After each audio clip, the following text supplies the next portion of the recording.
deal them with as they come, and no excuses. Just go out there and ball. I know you don't want to get into specifics, but are you concerned No. that you could cause further damage, or have they told you that you can play through this without being worried about causing any further damage? I'm not concerned about causing any further damage. Just go out there and play.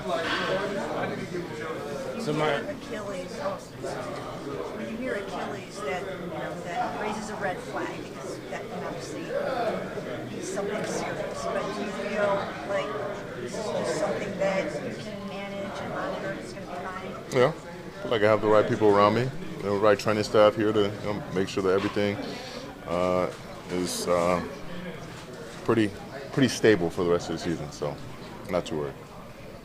Myles, I'm sure you guys want to get off to a faster start than last week. Would it have to happen to make that happen?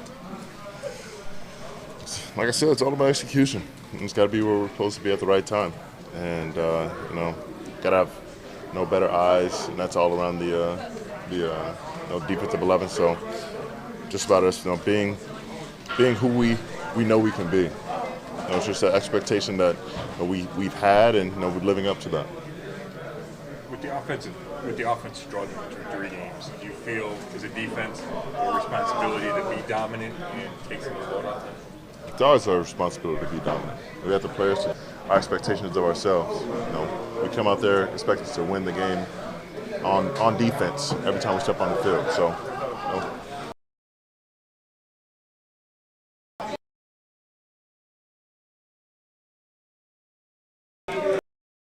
That's what it is. We expect to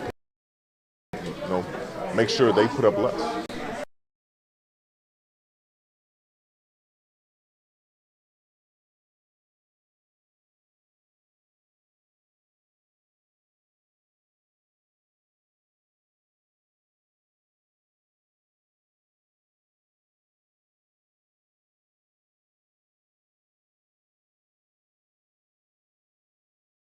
Sure, that may be a little different.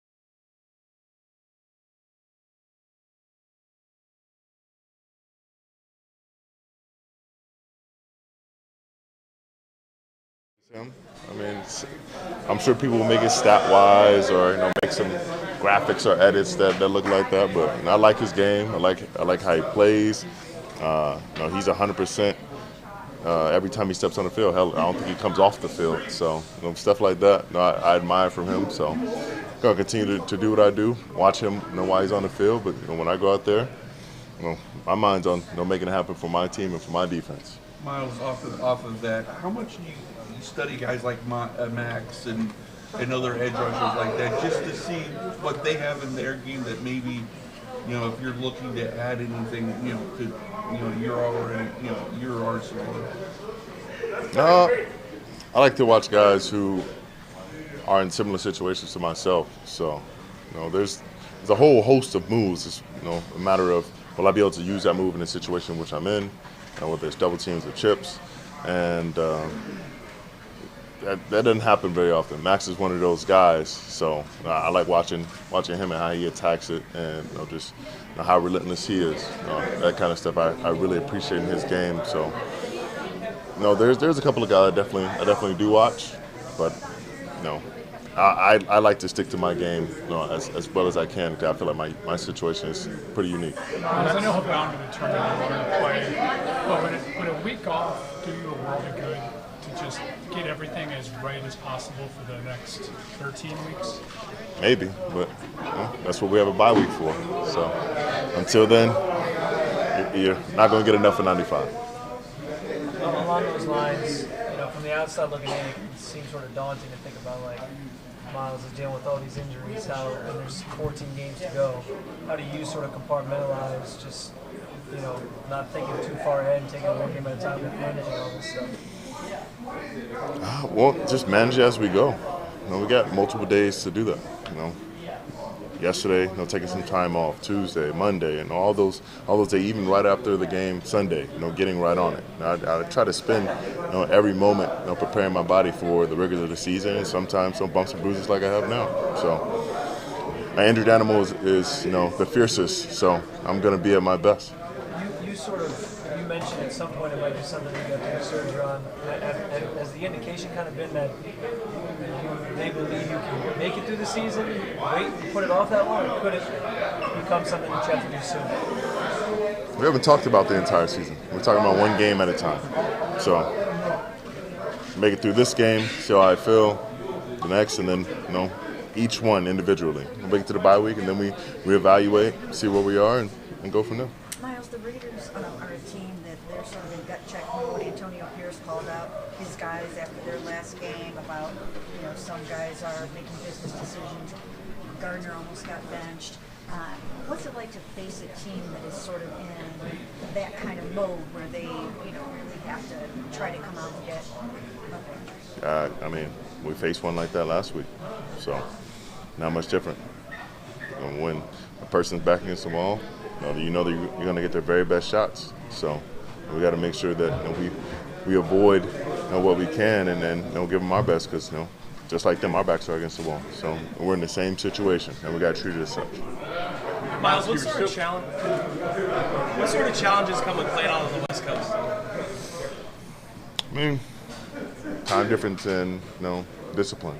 Being out of your home, you're away from your comfortable environment where you're used to everything being right there, your beck and call. Whether you need an IV before the game, or you need to get a certain food or shake or something in the morning, something you can rely on. All those things are a little bit foreign when you go to somewhere else, especially the West Coast, which is so different from where we are. So you just have to be able to plan ahead and prepare for those kind of trips. And I think last year was a big wake-up call to a lot of guys, and we'll plan to execute much better. Myles, when you talk about becoming the defense that you know you can be as a total unit, what needs to happen? What are you looking for to start? Starting in this game in Las Vegas. What is the focus? Much like we talked about last week, Stefanski addressed us, starting fast and picking up speed. I think we started fast last week, but then we got a little bit comfortable, and we slowed down, let off the gas a little bit, and they jumped on us. They out-executed, and they started making some big plays. So it was a combination of both. Us, relaxing a little bit, allowing them to make those big plays, and they were making winning those 50-50 balls and plays. So we got to stay on it the whole game, and there can't be any let off throughout. I know you had a lot of pressures in this last game, dealing with all this stuff. As a unit, though, are you guys pressuring the quarterback the way you want to, as frequently as you want to, or is that something you guys are talking about a need to increase? We always want to get more pressure. We always want to get more sacks, more plays, more TFL. So as many as we got last game, we want more, and that'll always be the case. As a leadership group, you guys addressed just the whole notion of going out to Vegas and making sure, especially going out a day early, making sure that everybody knows this is a business trip and you have to stay focused on that? That's something we addressed at the beginning of the week, so that's already been handled. Myles, you still really the quick game stuff that the Giants hit you with to try to sort of take advantage of the way you guys play aggressively. What's the counter to that? Well, I don't expect that we'll get a similar dose like we got last week, but then we just have to be able to bat down those balls that are low and coming over our head quick, and be able to get them frustrated early. Getting some PBUs, whether that's from the DBs or from us up front, and working together, so that he starts to lose faith in those quick throws, and then we can really start to hunt. Hey Myles, you were still really effective last week, despite the injuries. But did you feel like you were limited out there in what you could do? Yeah, I felt like I was limited, but again, not gonna make any excuses for it. You know, that's just what it is right now, and everyone's dealing with their own issues, whether physically or mentally. Mine have to be very apparent. So we're just gonna get them as right as they can, and then I'll be out there and playing at the best that I can. And when you talk about Max never leaving the field, and we've talked about your reps in the past, but his stats are crazy. How many full games he plays compared to other people? How impressive is that? That's impressive as hell. I did that my second year for about 5 or 6 games. I think I ended the year season with my ass. So him being able to do that consistently, and always having more and more energy, it seems. I'm not sure what he's on during the off season to get his cardio condition like that, but I need to make that my next step. So I'm very impressed with that, and he's a hell of a player. How did you originally hurt your foot? Last one, Jeff. How did you originally hurt your foot? How did I originally hurt my foot? I don't think it was one certain thing. I think it was a combination of the surgery I had when I was young, and many other things along the way. There's a lot of physical activity from many different sports that have led up to where I am now. I appreciate it. Thanks.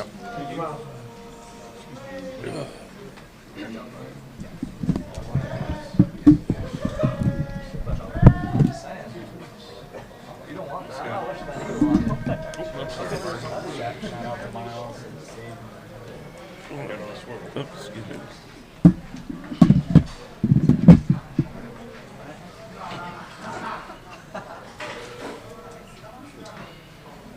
Amari, do you feel like with what you guys have done in practice this week, do you feel confident that the offense can get the passing game cranked up and get this thing rolling? Yeah, of course. I mean, that's what the league is all about. You're playing games and making adjustments. So I think we've made the proper adjustments, but we still have to obviously go out there and execute on Sunday. What do you see when you look at that Las Vegas secondary? They got some good players back there. They definitely take risks. They're a solid group overall. You got a couple guys back there who, they make plays. They play the position the right way. So just looking to go out there and just dominate. So, yeah. On Sunday where you just had one guy on you, it was a one-on-one matchup. I guess at this point in your career, when you see one defender in front of you, it's that straight man. Are you licking your chops basically in that scenario to do a double move, make a play? Yeah. When I'm able to realize that the defense is playing man to man, I'm always licking my chops because I just feel like I'm gonna get open. So I love those type of opportunities. So, yeah. It looked like on that one you were so patient before you got into that route. Is it tough to kind of delay when you see that coverage and you can beat it? Not necessarily, because that's really how the play was drawn up. We do have a little bit of flexibility on that particular route, but it's a patient route, so no. How do you think Deshaun is seeing the field, adapting to the new scheme? He's taking a lot of heat out there locally and nationally for his play. But when you watch the film, what are you seeing of Deshaun? I think he's playing well.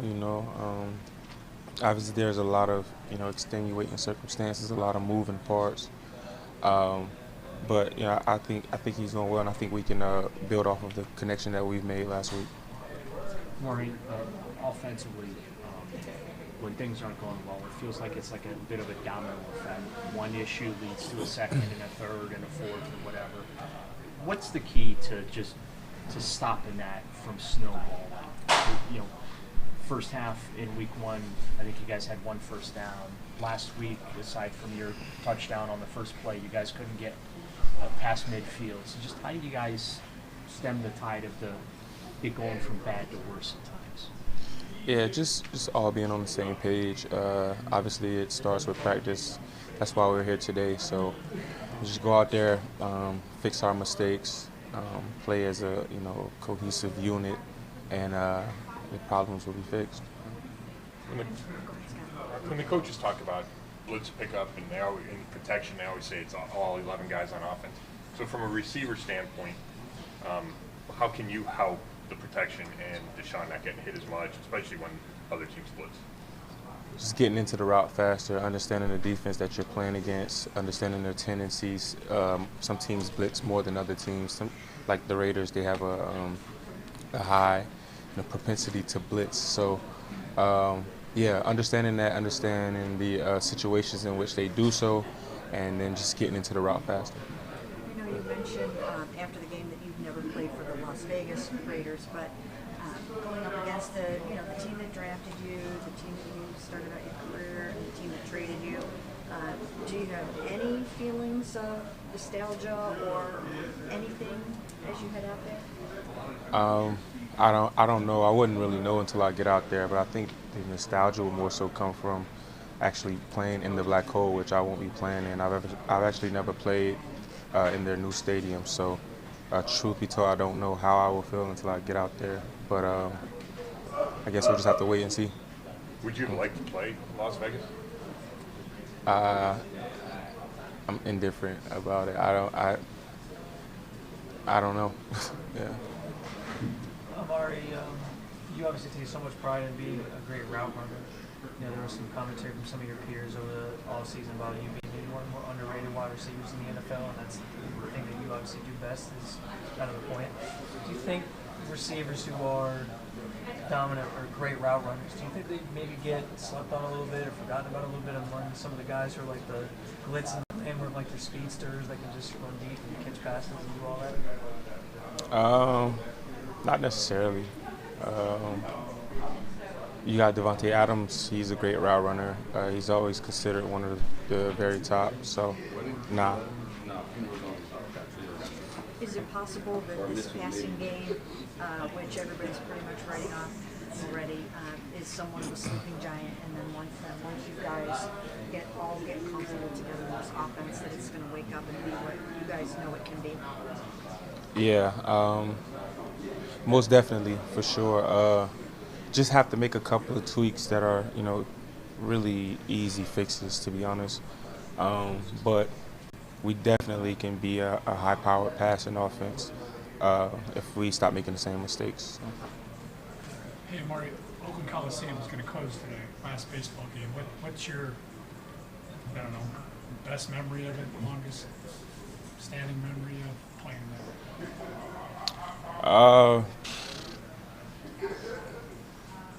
Probably the game I went for 200 yards. Maybe that's one of the first things that popped into my mind because it was the first game I did it. What was that against?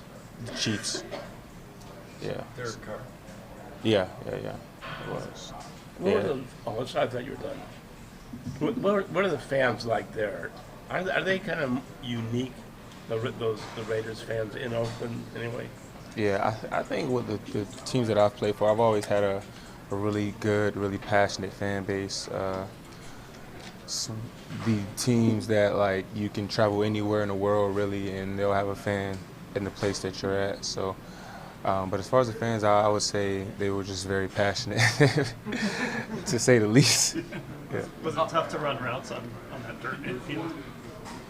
Yeah, but it was tough for the defenders to guard against it too. So it was an even playing field. So, yeah. It seems like the Raiders are in gut check mode, sort of the same way that the Giants were last week with Antonio Pierce calling them out, almost benching Gardner Minshew. So what do you guys think you're facing? I remember after this past game, you said that the Giants kind of wanted it more, and then you guys maybe want it more. So psychologically, what do you guys have to do when you go out there? Yeah, I mean, we just got to go out there and play our brand of football. I think, if I'm not mistaken, there's 18, or I don't know if it's 18, 19, or 16. It's one of those numbers of teams that are in the same predicament as we are, teams that are 1 and 2. Obviously it's still early in the season. We have 14 more regular season games, but we're all kind of in the same boat.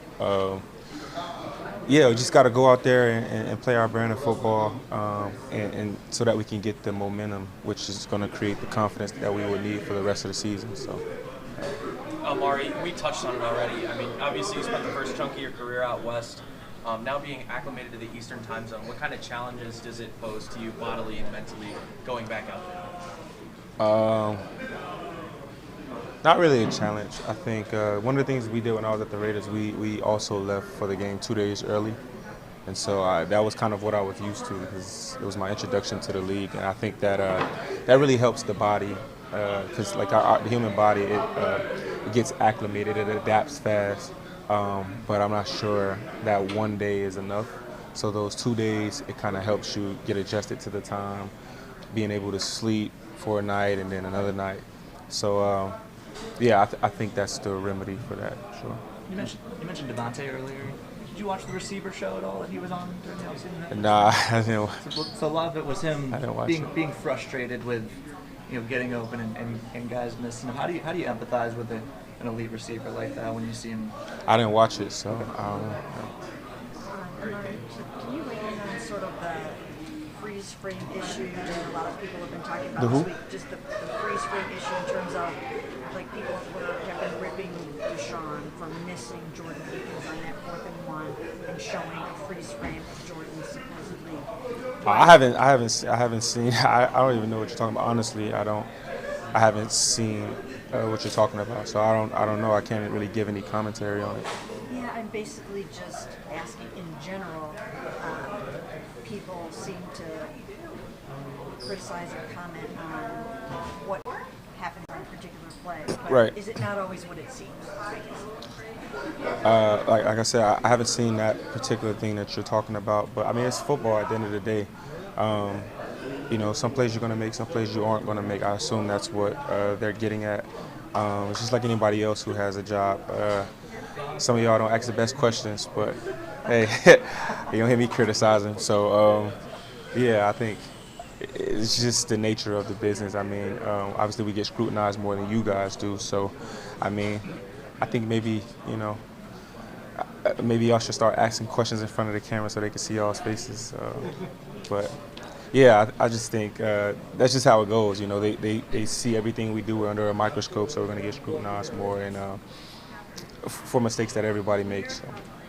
But on that play, Amari, Deshaun said that Akins was a decoy on that play. So can he throw the ball to a decoy if he's open? Again, I really haven't seen the freeze frame that you guys are referring to, so I don't know. But in general, can a quarterback throw the ball to a decoy? It's a better question for a quarterback to answer, to be honest. I don't know. He knows the reads better than I do, so you have to ask Deshaun. That's it. Thanks. All right, man, thanks. Are you?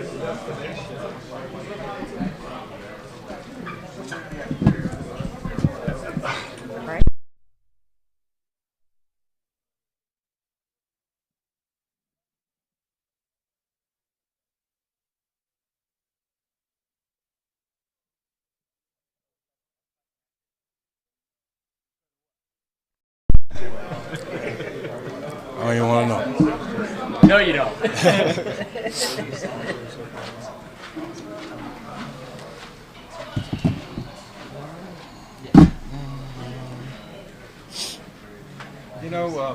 The Colts game last year, Minshew was the quarterback.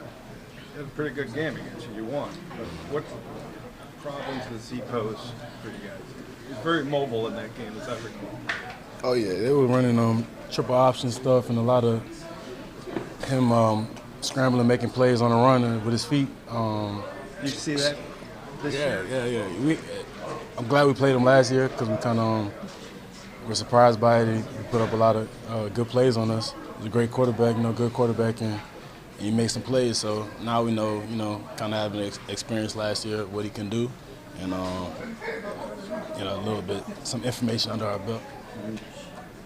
Those guys seem to be. They got called out by their coach a little bit. Gardner almost got benched. They seem to be in a similar situation to the Giants, where it's gut check time for them. So, what do you guys need to bring out there to Vegas to meet what they're going to bring? Yeah, I mean, I'm not really worried about them. I'm worried about us. I'm doing everything out there not to lose. This is a must-win game for us. Treat every snap as such, and treat every practice this week as such as well. So it's a must-win. Brandon, I know after the game on Sunday, a couple of defensive guys talked about playing faster earlier. What does that mean for you guys as a defense?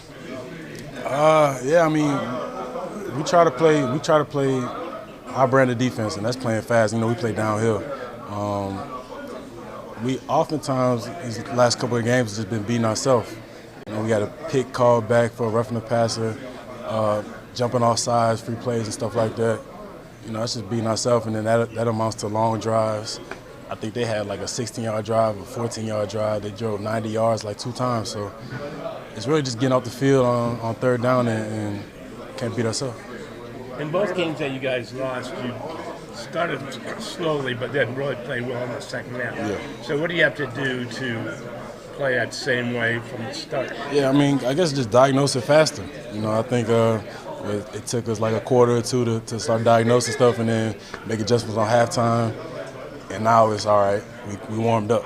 But now we gotta.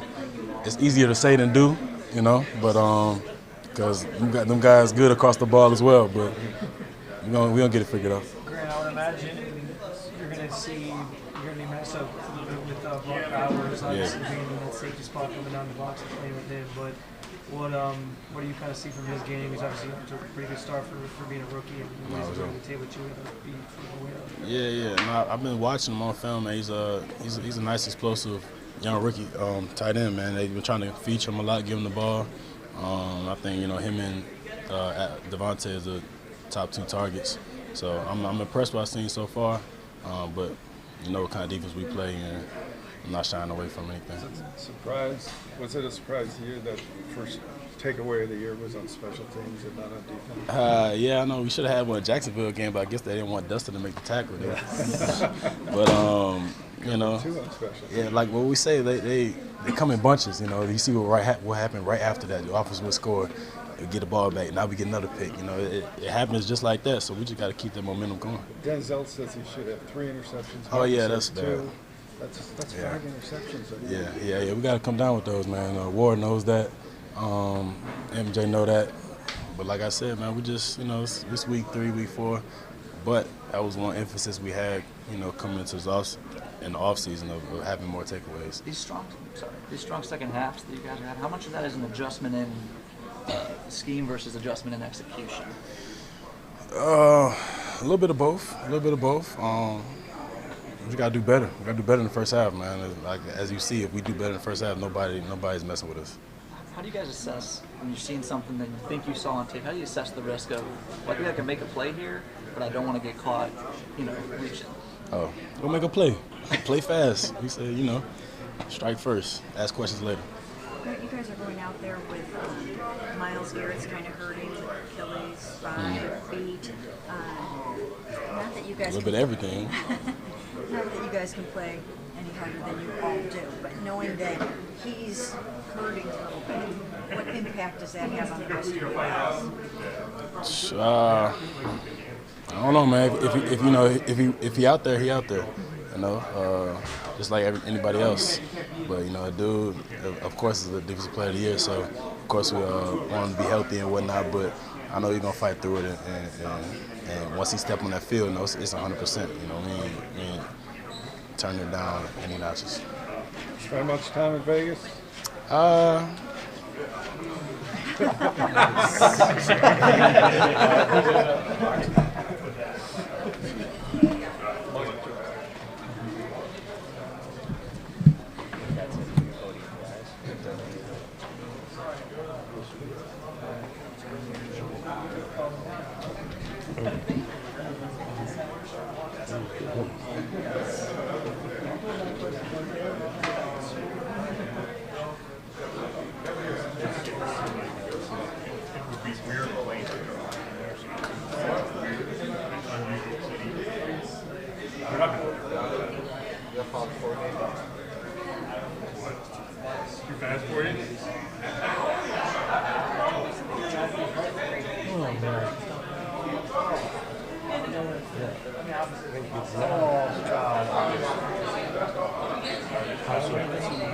How old are you? 46, but I feel like I'm 66. Well, wait another 25 years. That doesn't make me feel any better, Jeff. The fact that kind of makes me hope I don't make it another 25 years. Are you doing the Cavaliers tomorrow? I don't know. Yeah, 10 in the morning. I haven't been assigned at this point, but And then on Monday. apparently they're doing it so that just Monday's all players. Yeah. But I don't know if I'm doing that either. I want to know if the Here's one thing don't ask to do grades. I haven't asked them. I don't know if the Guardians are doing anything. They'll be next week. Did the Yankees lose last night? I fell asleep. I'm not sure. Oh, I think they did. So it's a half game separator.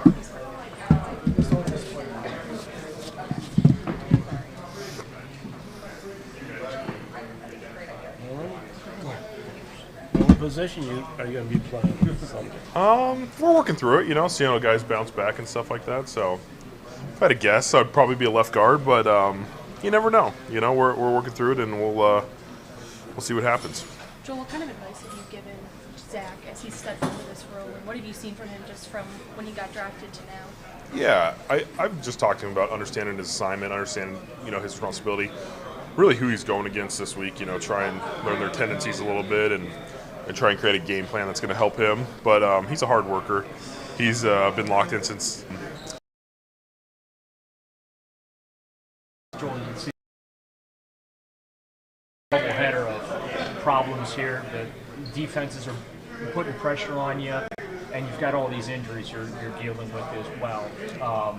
I guess the question is, how do you correct some of the protection issues while at the same time you guys don't know what five are going to be out there? Yeah, I mean, it starts with assignment and alignment. Like, truthfully,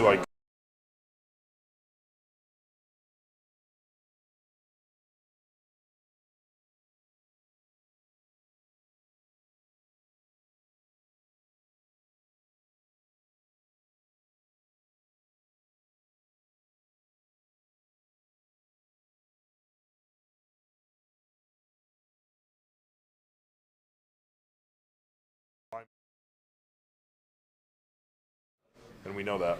Joel, so many offensive line injuries come with guys getting rolled up on at the end of plays. I know that's an ever-present danger. Is there anything you can do to safeguard yourself in those situations? No, it's tough. I mean, it's really tough. A lot of those are just, that we were talking about the other day, actually, how, never happened to Joe, really. We don't know why. He just got lucky or what, But, just getting rolled up is a tough part. I think 90% of your injuries are from getting rolled up, and not just other linemen, but the running back or somebody like that. So it's tough work. I mean, if you feel it, almost sounds dumb, but you just go dead. If someone's rolling into your legs, hopefully it's not planted, and you just kind of go with it. But it's a lot easier said than done. How do you balance watching or feeling for that, and also knowing that it's kind of the second you start thinking about it is the second you're kind of. Yeah, you know what I mean? That's why you don't. You just try and block as long as you can, and you see so many guys get rolled up on because there's no time to think about it. You really don't. Occasionally late when you're pushing a pile, you can sense it and stuff, but it's never really in you're not expecting it in pass pro. I know a lot of quarterbacks who love getting blitzed because one play can mean 6 points. Why have you guys not been able to have that one play to get teams out of blitzing this so much? Yeah, that's a great point. We want to. We want to get into our blitz checks or make a play, and it just hasn't worked. Do you think one play would change it? If you do it enough, if you do it against a team's running 0 blitzes, and you throw for a touchdown or a big play, I don't think they're going to run 0 blitz the rest of the day, at least. But you can go to different games and different teams. You see the Raiders have 0 blitzes, they have blitzes, games, all types of things. So. We have to protect what they bring, and then hopefully give them enough time to make a shot and make a big play. You see them blitzing a lot on tape. Yeah, I mean it's everywhere. They especially when you get in third, 7 to 10, they're probably 80% blitz in that distance. Not all 0 blitz, but they have a lot of tendencies to bring people. The other thing about you guys is you're averaging 3.5 yards on first down. How much of a conversation is that during the week that's got to change? Yeah, I think we talk about it all the time. The best way to be successful on Thursday down is to be better on first and second down. You know, if you can get it a 3rd and 4s and 5s, like, I mean, hopefully less than that, 3rd and 2s, like, you're a lot more successful than you are in 3rd and 10, 3rd and 12. Joel, it's unusual for us to be asking you about protection problems. Is what you guys, I guess, has the scheme changed so much that you guys are just doing different things than what you did in previous years? I think protection-wise, like, there's only so many protections you can run. So I think every team in the NFL runs, like, jet, scat, scram, base protections. So those are all the same.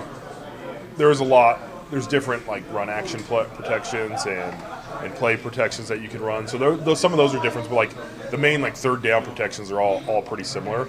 But there's different ways to scheme things. You know, you can slide things differently and stuff. We've been in a lot of, you know, man protection, 5-man protection, 6-man protections, where there's other ways you can get to 7-man or full slide protections too. But no, a lot of them are very similar. I think it's truly like execution, getting on the same page and making sure, you know, guys are straining and fighting for every chance they get and just giving Deshaun enough time to make something happen. So how much is it, do you think, it just lives in battle? It's a mix for sure, because there's a few times where you know, we just, like, didn't block a couple guys, you know, and then there's other times where guys get beat. But it's a mix. But I think it starts with, like, knowing your assignment, and that way, if you're at least in front of the guy, it hopefully slows him down enough to make something happen. Joel, after, like, all the injuries happened and you guys had to do the shifts, I think only 1 sack came after that point the rest of the game. I mean, what do you attribute that to? Is it as simple as you guys have your backs against the wall, you're in danger of running out of bodies, and everyone's, like, executing despite the odds? I mean, yeah. I haven't taken a left tackle reps. Oh, Scott, all right. You know, we haven't ran that line ever. I do think the ball was getting out. I think we were throwing some more quick game. I think we had some RPOs mixed in there, so it was a little bit more friendly, you know, call sheet towards the end there. But guys were fighting. These guys that were in there at the end, like, they knew we were the only ones left, so it's like we got to go and try and make a play. How do you think Posick, he said he hadn't played guard in a game since 2019. Yeah, he was fine. No, he did all right. It was funny having 2 centers out there, you know, like which one is making the call and stuff. And I was like, Paul, I haven't played left tackle either. You can, you know, help out there a little bit as well. But no, he did a good job stepping up and you know, doing that. Deshaun is taking a ton of heat, both locally and nationally, for his performance in these first 3 games. So, what do you make of that? I think it's, you know, he's a quarterback, so he's always going to get the brunt of, you know, the media coverage. But I think it's a whole offensive thing. You know, the quarterback can't make plays if the protection's not there, if the run game's not there for him, if receivers aren't doing the right thing. And I don't know the receiver game, but I just know we talk about it, and it's like we can call plays better, we can block plays better, and we can make plays better. It's really as simple as that. You know, we can all be better.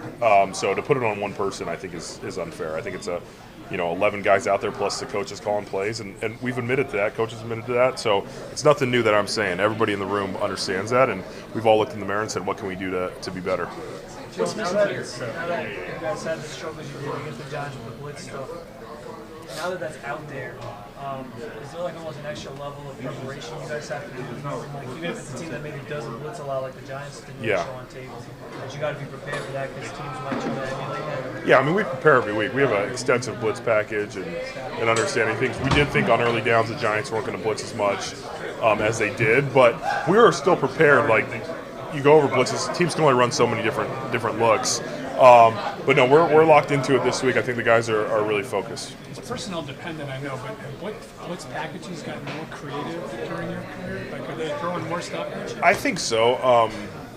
There's a lot of different things, but even just like we call it a giant front when they put like 3 D linemen on one side and have like a Myles or Max Crosby on the other side. Like even that has evolved. Where like early in my career, I feel like we didn't see that as much. You know, so there's definitely evolutions to this and different coverages. You know, even just talking like. The 2 high is back, where, you know, for the early part of my career, it was 1 high safety, and they're like, dare you to, you know, you can't run the ball. And now they're like, hey, you guys can run the ball, you know, and so there's all types of different things. But everything evolves always. It's always changing. I do think there's more dynamic rushers on the field. Like you don't have as many guys that are just two-gapping and stopping the run. Like, everybody can pass rush now. To your point, you guys every week are seeing another great pass rush. It seems like the league is producing elite tackles at maybe a slower rate, or maybe we just don't notice them as much. What would you make of that disparity? Yeah, I don't think anybody wants to play O-line when they're like 12 years old. So,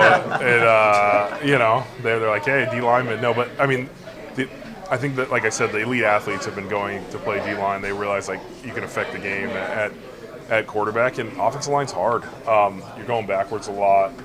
It takes a special type of, like, size and athleticism. Just because you're a big guy doesn't mean you can play O-line, but it's different. But I feel like if you're a tweener guy, they're like young guy, you're like, I'm going to go play D-line, and so it takes time, and the college offenses, which NFL's trying to move to that, are just more spread and more balls out quick. You throw a little screen and the ball's gone. You throw like 10 or 15 of those a game. Like, you don't do that in the NFL as much. So it's just a different breed. But no, I think D-line development has been very good. Thanks, Joel. Thanks. Need you to teach Scott about not getting